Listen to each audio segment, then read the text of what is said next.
U.S. Secret Service says an armed man was shot and killed at President Trump's Mar-a-Lago resort early Sunday morning. Authorities identified the man as 21-year-old Austin Tucker Martin from North Carolina, saying he unlawfully entered the secure perimeter of Mar-a-Lago about 1:30 a.m.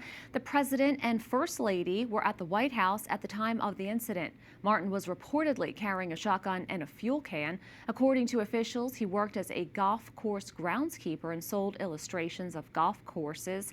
Authorities are investigating his background and motive. Joining us now is Paul Eckloff, a former Secret Service agent. Paul, thanks so much for coming on today. Thank you for having me. Now, I have attended some charity events at Mar-a-Lago, and they have a very strict perimeter and a lot of security. How was the suspect able to enter the secure perimeter? Well, having been there, you've noted that this is a very active site, even when the president is not in residence. There's a security perimeter and there are protocols in place. But when he's not there, that perimeter does shrink. The north gate on Ocean Boulevard, where the subject entered, was the outermost perimeter at the time that he was able to enter.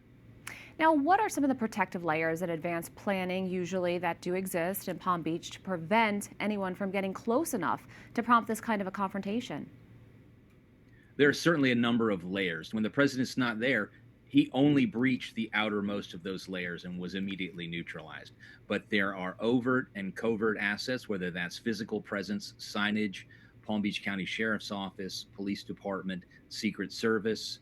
There are cameras, there are sensors, there are alarms, and they all worked impeccably on Saturday night or Sunday morning. They were able to detect this individual immediately. Can you talk a little bit about what happens behind the scenes to make sure everything works correctly? Absolutely. Well, there's a command post that monitors all of those overt and covert assets, and they act as the nerve center. And there was a post stander at that north gate who had opened it to allow a staff member to leave. When this young man ran inside with his gas can and shotgun, he was immediately identified.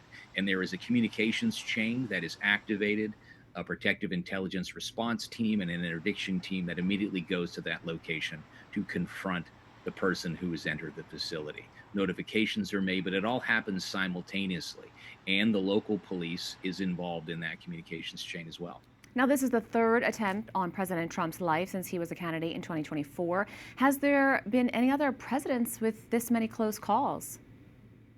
Well, there's haven't been presidents with this many close calls that the public is aware of. President Ford in 1975 had two active assassination attempts within weeks. That would be the closest modern parallel to President Trump. I don't have full faith and confidence that this was an assassination attempt. It is possible that this young man wanted to be killed by police. It's sad and tragic, but with mental health issues, there clearly was some sort of a stressor or an exigent circumstance that led him to leave his house and purchase a shotgun. We may never know his motives. Conspiracy theorists will add stories and people will opine to try to fill the gaps, but the complexity of human behavior just can't be put into a simple box. Paul Eckloff, thank you so much for adding some more context to this unfortunate situation. Thank you.